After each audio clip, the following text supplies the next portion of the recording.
Oi. Peraí que falhou, né? Bom dia, boa tarde, alunos do 7º ano. Até resolvi. A voz está um pouquinho assim, amarga hoje, vamos dizer assim, né? Então resolvi usar o microfone para melhor sair a qualidade do som aqui na aula, tá certo?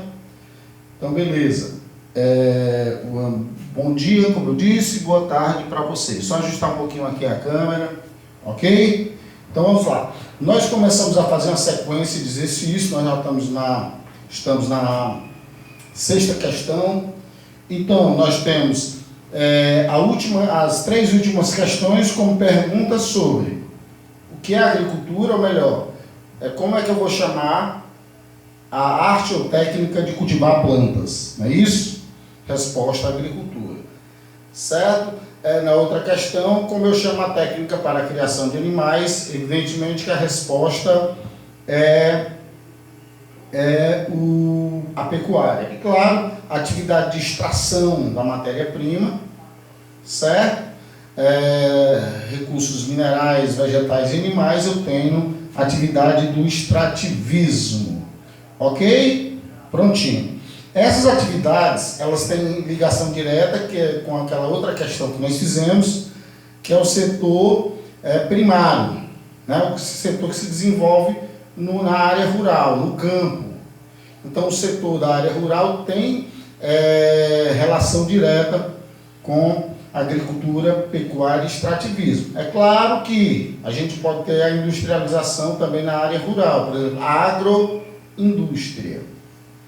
Não é isso?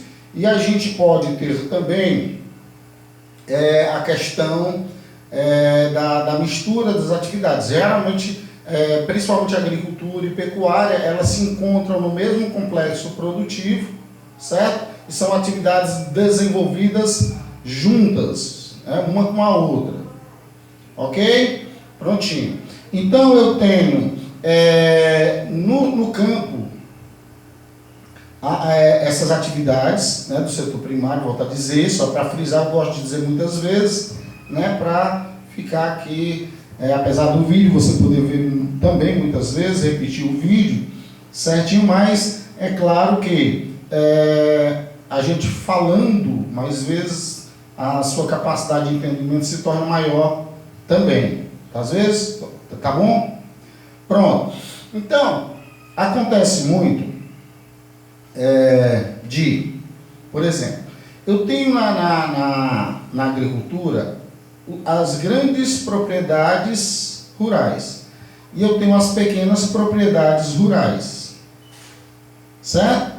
As grandes propriedades rurais eu chamo de latifúndios, as pequenas propriedades rurais eu chamo de minifúndios, tá bom?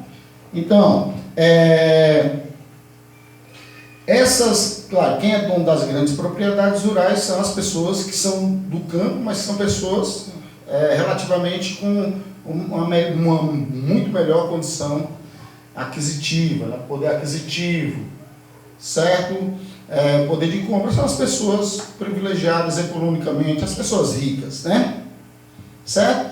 E as pessoas que não têm terras, ou que têm poucas terras, são as pessoas mais pobres. Então, nós temos as grandes propriedades rurais, elas são responsáveis exatamente por produzir, principalmente o que o país exporta. Certo? Essas grandes propriedades rurais, que produzem na atividade da agricultura, do setor primário, e também na pecuária, evidentemente, elas desenvolvem uma agricultura mais moderna, certo? Onde na agricultura se utiliza o trabalho do agrônomo, de pessoas ligadas à pedologia. Pedologia é a ciência que estuda o solo. Tá certo? Então elas utilizam, tanto na questão da agricultura como na questão da pecuária, elas utilizam trabalho de máquinas, equipamentos e de pessoas qualificadas. No caso da agricultura, por exemplo, o agrônomo, No caso da pecuária, o veterinário, o zootécnico, certo? Então, para uma maior produtividade, tá entendendo? Na questão da pecuária, você tem já o gado comendo ração e sendo acompanhado diariamente, como eu expliquei, na pecuária intensiva. Na agricultura, já se usa máquinas, equipamentos, insumos, agrotóxicos, etc. Certo? Então, essa grande produtividade, ou seja, das grandes fazendas, sejam elas monoculturas ou policulturas. O que é isso, monoculturas? É que produz um alimento, basicamente. E policulturas são aquelas que praticam a policultura, ou seja, produzem muitas coisas no mesmo complexo agrícola. Tá certo? No mesmo complexo da pecuária. Por exemplo, a pessoa não cria só o gado, ela cria ela pratica a pecuária suína, a caprina também, entendeu? Pronto. Então essas fazendas, elas são responsáveis principalmente pela exportação dos produtos agrícolas brasileiros. Certo? Claro que o valor dos produtos agrícolas no mercado internacional tem um valor diferente dos produtos industrializados. Certo? Mas a gente sabe que sem os produtos agrícolas não dava para a gente sobreviver, não dava de jeito nenhum. Então, nas pequenas fazendas, onde se pratica também a agricultura familiar, que é aquela onde você não tem uma grande fazenda, você não tem um grande latifúndio, certo? Mas você tem terras consideráveis, onde boa parte do emprego naquela fazenda é feito pela própria família. Então, a agricultura familiar. Então, ela também é responsável por uma grande produção no Brasil. E ela, principalmente, é responsável pelo abastecimento interno.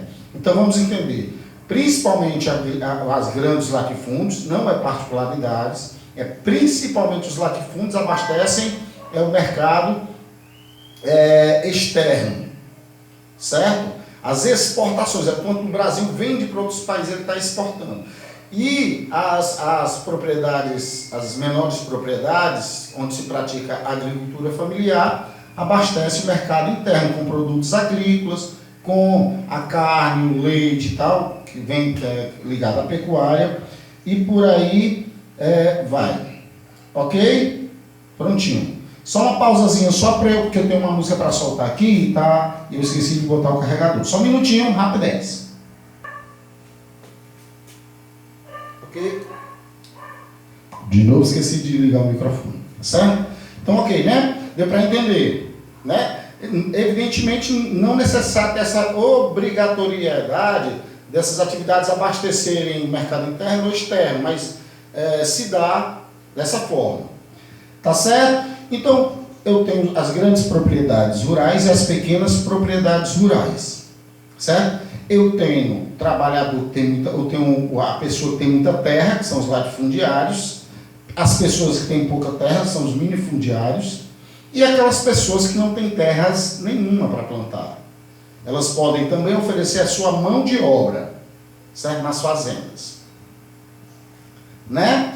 Então, são pessoas que não têm terras. Por isso que existem movimentos aí, onde as pessoas lutam para conseguir terras para elas viverem com suas famílias, construir suas casas, praticar a agricultura, principalmente de subsistência, que é aquela agricultura voltada para o autoconsumo. Então, lembrado? Não é isso? Pronto. E tem a agricultura, que é a agricultura moderna, que é aquela mais ligada às grandes fazendas. Ok? Está dando para entender, né? Pronto.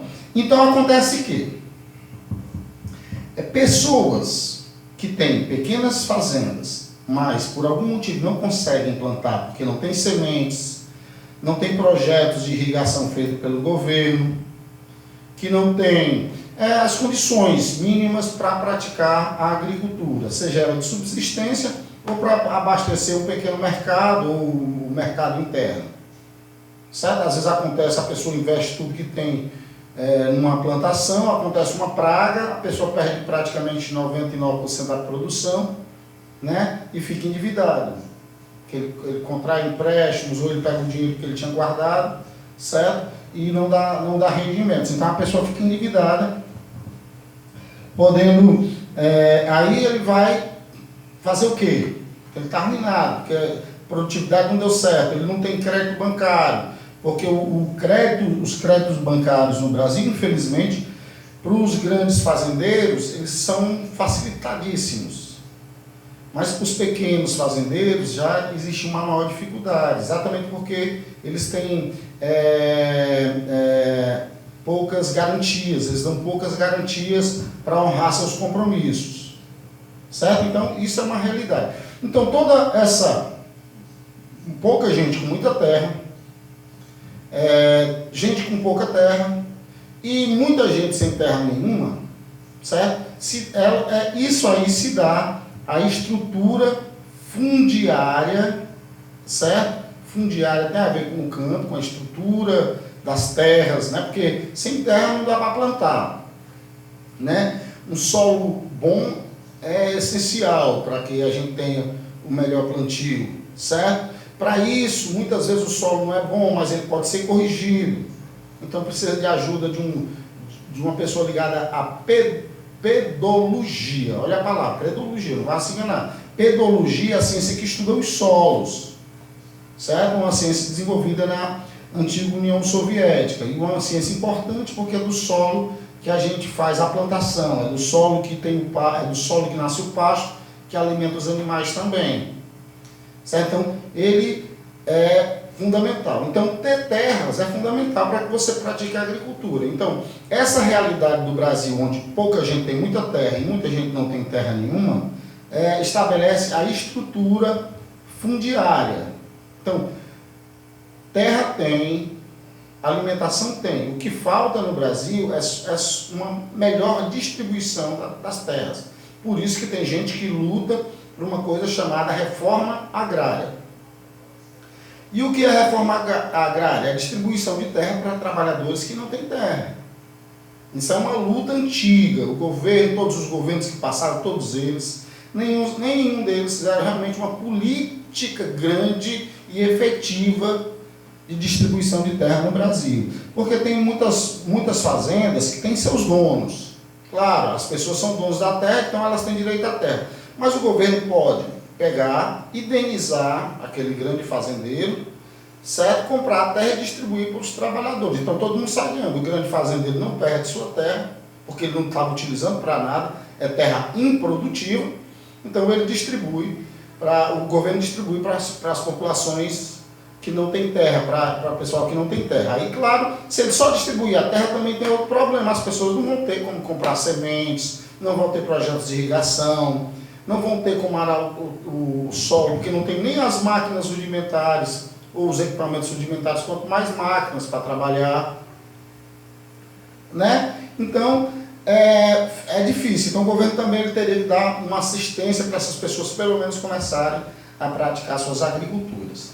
Certo? Então, as pessoas tendo suas terras, né, construindo suas casas, tendo seus filhos lá, ajudando. Claro que no menor de idade não pode trabalhar, mas já aquele maior, a partir de determinada idade, ele já pode ajudar o pai na lavoura, né? Consequentemente, eles podem pegar a produtividade e vender, consome uma parte e vende a outra. Isso já é um bom negócio. Muita gente sobrevive disso e ganha muito bem.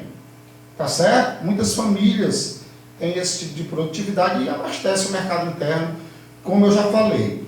Certo? Então existe uma injustiça na distribuição das terras no Brasil. Essa aqui é a realidade. O governo poderia agir, mas não age. Nem o governo que passou fez, de fato, uma reforma agrária ampla, certo? E estrutural. Porque a convencional alguns até tentaram, mas a estrutural nunca foi feita. É uma das nossas questões, vou já falar.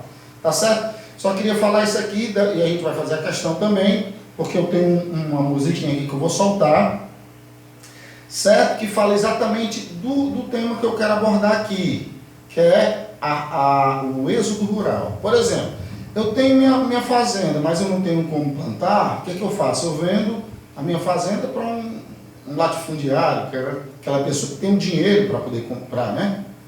Ou então o latifundiário em determinada área de conflito, ele fica pressionando lá, pressionando, você vende, se não vender, eu vou tomar. Aí manda lá o o jagunço dele ficar cercando minha fazendinha para eu ficar assustado. Eu tenho meus filhos lá que ficam correndo perigo. Então eu acabo pegando e vou vender logo antes que alguma coisa aconteça. Certo? E tem aquelas pessoas também que não tem nem terra para vender, né? Não tem nem terra para plantar e oferece sua força de trabalho. Só que a gente sabe que existe hoje a substituição do homem pela máquina. Você tem uma máquina no interior que faz a colheita da plantação. Então não precisa de muitos homens para fazer essa colheita, né? Que ajuda no arado. Então não precisa de muitos homens para fazer aquele trabalho rudimentar. Certo? Então, isso faz com que as pessoas pensem, meu Deus, estou aqui no interior, não tem emprego na fazenda para mim porque a máquina está fazendo o meu trabalho. Né? Ou se eu tenho a minha terra, o latifundiário lá, que é aquele homem mau, nem não é todo latifundiário, mas existem aqueles que são maus, que quanto mais terra tem, mais terras querem, aí ficam pressionando lá, diz, é melhor vender, né? Eu vou ficar aqui não correndo perigo, ou também eu vou ficar aqui sem produzir, porque o governo não consigo crédito no governo para comprar semente, ou para fazer pelo menos um projetinho de irrigação, ou o problema da seca, ou o problema da praga. Então o que eu vou fazer aqui? Aí vou pensar, o que eu faço? Não tenho terra, o que eu faço? Tenho terra, mas não consigo plantar. Substituição do homem pela máquina. Opa, vou para a cidade. Vou ver lá na cidade. Lá na cidade tem mais emprego, tem mais gente, dá para se divertir mais, tem um final de semana badalado, aqui no interior é só, né? Você tem poucas festas, é mais festa no dia nas áreas da cidade mesmo, aqui no interior mesmo, no campo mesmo, não tem nada e tal, e a gente quer ver gente, a gente quer conversar, e a gente quer, além de todos os problemas do campo, certo? Tem um atrativo da cidade. Então as pessoas pegam e vão mudando do campo para a cidade. Isso a gente chama de êxodo rural. O Brasil já foi um país agrário, ou seja, a maior parte das pessoas estavam no campo, né? E hoje o Brasil é um país urbano, ou seja, a maior parte das pessoas estão nas cidades. Certo? Ali para os anos 50, passando por 60, a realidade do Brasil mudou. O Brasil deixou de ser um país rural. Você sabe que existiam, como eu falei na questão da demografia, era bom uma família com muitos filhos, porque era mais gente para ajudar na lavoura, na roça. Certo? Hoje em dia a realidade muda, né? Vem toda aquela questão da emancipação feminina, né, dos anticoncepcionais, né, que são métodos contraceptivos e por aí vai. Certo? Então, na época era bom ter muitos filhos para ajudar na lavoura. Então, essa realidade foi mudando, o homem foi se transferindo do campo para as cidades, ou seja, da zona rural para a zona urbana, no chamado êxodo rural. O que provoca mesmo o êxodo rural, professor, aquilo que eu falei. Certo? Uma série de fatores... Certo? Uma série de fatores provoca esse êxodo rural, inclusive o próprio atrativo da cidade.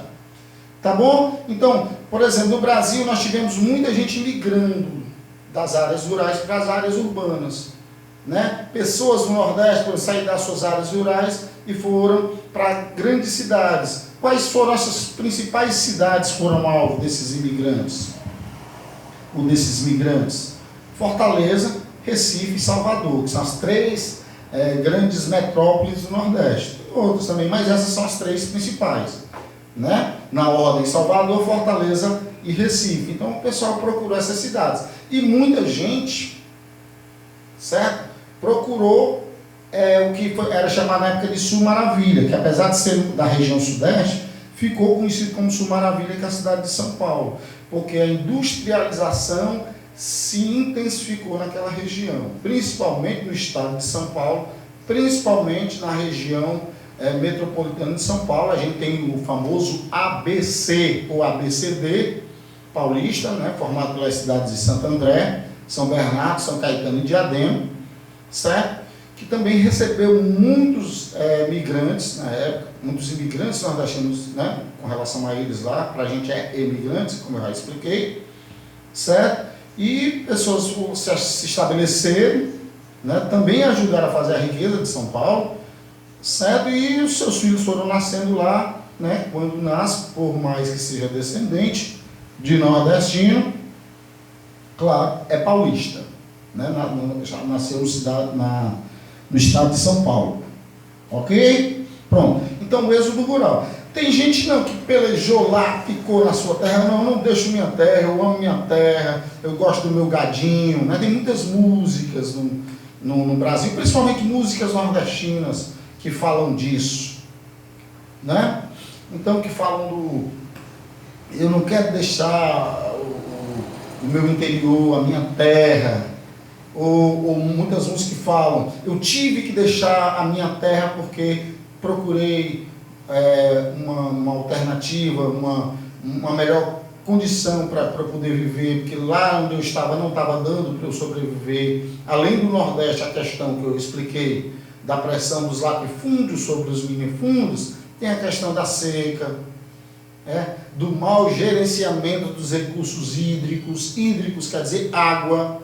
A gente tem agora, chegando aqui no Ceará, vai ser inaugurado agora, nesse final de semana, inclusive o presidente da República vai vir para essa inauguração, a obra, né, da transposição do eixo norte do Rio São Francisco, que é um projeto antigo e que é maravilhoso, né, para a questão de bom gerenciamento dos recursos hídricos, certo?